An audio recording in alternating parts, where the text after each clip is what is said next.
Perdón. Bueno, seguimos con policitemia neonatal. Es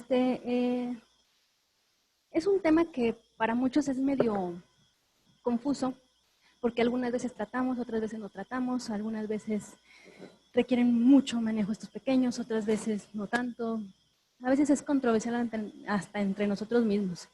Pero bueno, la definición básicamente de policitemia es un hematocrito venoso de 65% o mayor. Aquí va a haber una concentración de hemoglobina venosa mayor o igual a 22 gramos por decilitro y hay un incremento anormal en la cifra de eritrocitos. Esto se ve, aparte de la definición de como tal policitemia, no es solamente el hecho de que estén aumentados los eritrocitos, sino es el hecho de que la sangre se vuelve hiperviscosa, aumenta la viscosidad de ella. Es que va a haber una viscosidad mayor a 14.6 con un flujo sanguíneo de 11.5 por segundo.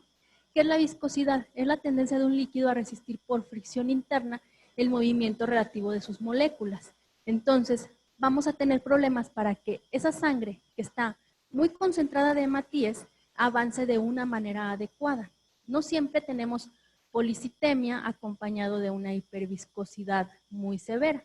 Sin embargo, se supone que la relación entre hematocrito y viscosidad es lineal hasta que llegas a 65. Después de 65 es exponencial. Entonces, más de 65, tu hiperviscosidad aumenta todavía más. Y aquí va a haber un incremento en la fricción interna de la sangre o la fuerza que se requiere para lograr el flujo. Por lo tanto, vamos a tener complicaciones a nivel de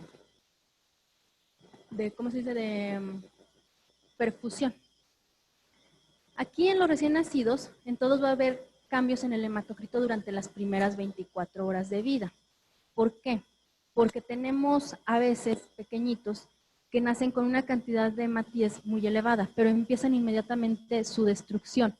En algunos otros puede haber deshidratación, entonces se concentra más todavía.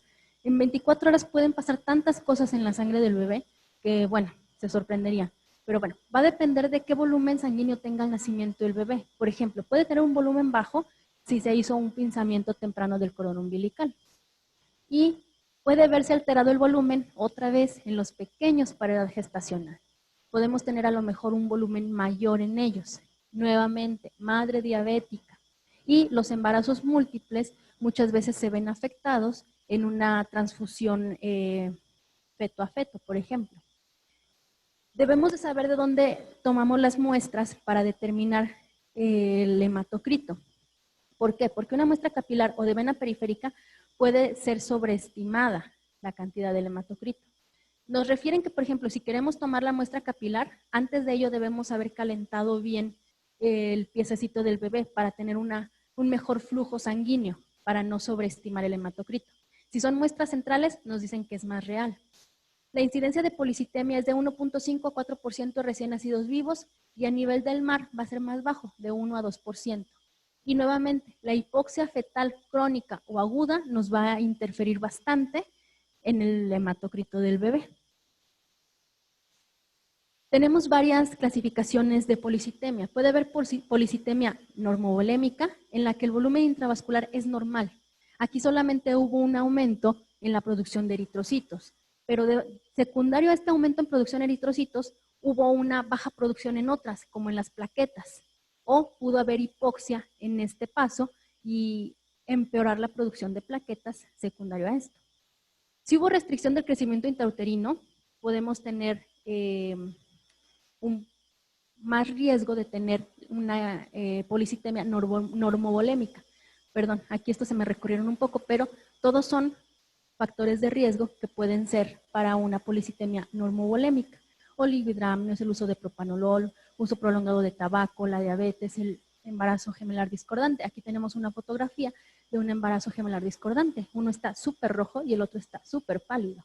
Inclusive es un rojo vino, si se fijan, no es un rojito luciente, es un rojo opaco el que tiene el otro bebé. Puede haber también policitemia hipervolémica. ¿Qué va a pasar aquí? Pues hubo un aumento en el volumen de la masa eritrocitaria. Aquí pudo haber una transfusión al feto. La mamá le pudo transfundir más sangre de la placenta al pequeño, o un gemelo le pudo transfundir más a otra.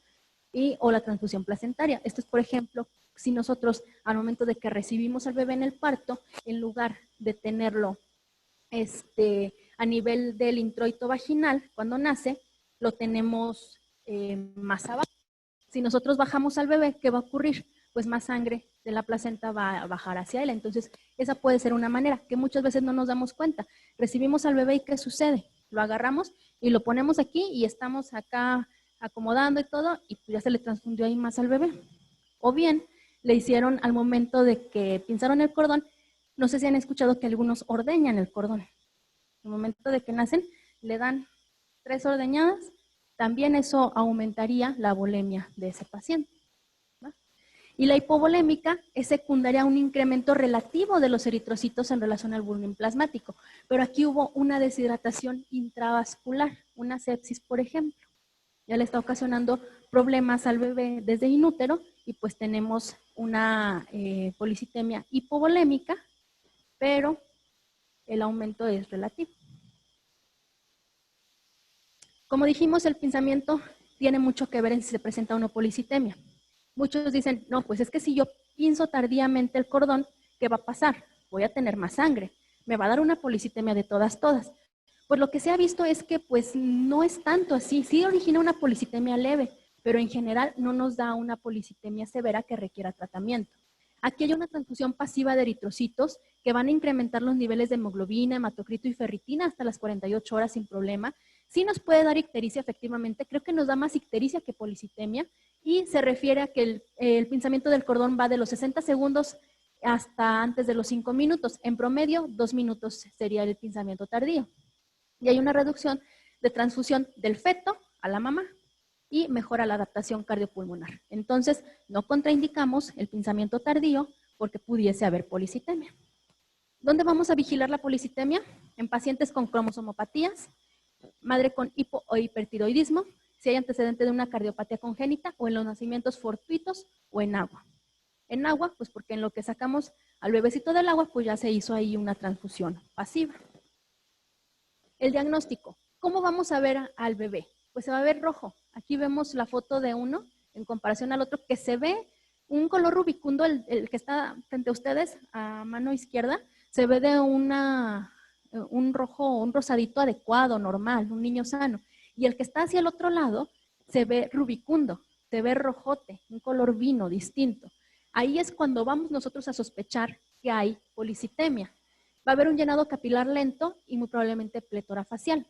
Pero lo más importante es esto, que hasta el 60% de estos pacientes pueden presentar alteraciones neurológicas como letargia, hipotonía, taquipnea, temblores, irritabilidad o crisis convulsivas. Entonces, es importante en lo neurológico.